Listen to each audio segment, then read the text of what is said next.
Welcome back to మన channel శృతితో సోపతి.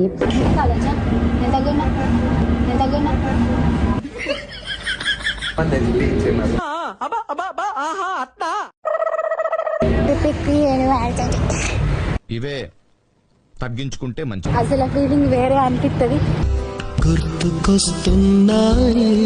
ఎప్పుడు ఏ చిన్న దొంగ పని చేసినా నెక్స్ట్ సెకండ్ దొరికిపోవడం నా అలవాటు సార్. ఊళ్ళో తెలివితేటలు ఇక్కడ వాడకు. భయం పట్టింది, ఇక మస్తు భయం పట్టింది. అందుకే మా అమ్మ చెప్తాయి దొంగ పనులు ఏకే జల్లి దొరుకుతావు నువ్వు నీతోని కాదే అని. దొంగ పనులు ఏకే జల్లి దొరుకుతావు నువ్వు నీతోని కాదే అని. ఇంటానా నేను అంతా నీ వాళ్ళని దొరికిపోయినా ఒక సెకండ్ గుండె ఆగిపోయినంత పని అయింది. ఏం చేస్తారు చూడు. నెక్స్ట్ వీడియోలో మళ్ళీ కలుద్దాం.